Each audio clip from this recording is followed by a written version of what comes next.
ข่าวหญิงสาวคนหนึ่งแต่ย้อนเคทีวีคนเมืองตุกย้อนเฮาอาซีเอรัดใจผิวปานยามเอากำ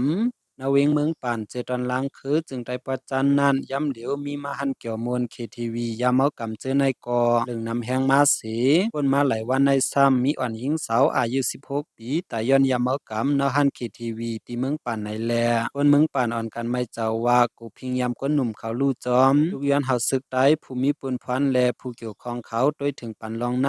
ยาวเมื่อคำนวันที่21 6เดือนปี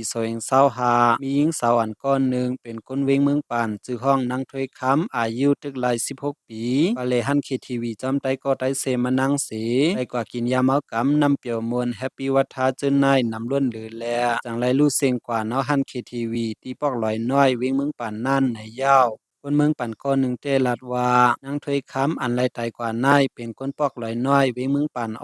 คำนั่นขอนกันจูกันกว่ากินเกี่ยวนอฮันเคทีวีกว่ากินเกี่ยวจอมโปลิงเล่าปานคนสถิเขา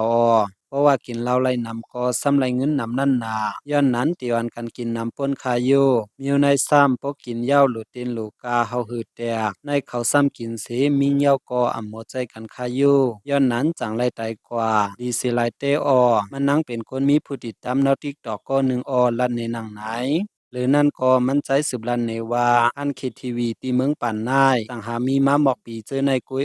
มือไปมีฮันเคทีวีนั่นยามเอากำก็อำเลิงย้อนไผซึกได้อาซีเอเดดก็ตำเปิงไว้ว่าเขาเกี่ยวข้องยามเอากำซึ้งเตียวกว่าสันการซึกในแลคนหนุ่มก็อำปอฮัดเกี่ยวข้องจอมไว้หลังมีมาลันเคทีวียาวยามเอากำก็เลิงมามิวมันก็มีเจหนาคาคนหนุ่มยิงใจนาวิงเขาว่ากูปอกยาวอันกันก็เกี่ยวกับมวลกันนำแลกำพองติดเราติดยามาก็มีดีไม่เจ้าตะวันเมื่อนาเตคาหนังคือเวงเมืองปานเวงคึกปืนนังยีแสงกอเวงลินเกิดพังหกพังเฮคู่ใจมูเฮาคาโอเตียมลูยันยามเฮากำนานเข้าตุย้อนถึงศึกไตอาซีเอเดดอีแลผู้เกี่ยวข้องผู้มีปุนพรนาเวงเขาเข้าใจเกลิดปันลองใน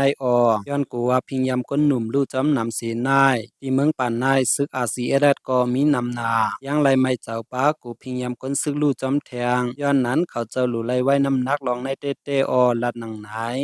ที่เวงเมืองป่านนายไว้หลังซึ่งมันยึดอาณาจึงเมืองมายาวกันคว้างปืดปังต่อลองซื้อในกุ้ยมกาอันเกี่ยวมวลเคทีวีแลยามเอากำกุมิวก็เลึงน้ำเขาซ้ำเอาปุนพันปันสังแลย้อนนั้นสีเฮ็ดเอาตุ้มตื้อต่อคนเมืองนาปืนตีแห้งไว้ในยาว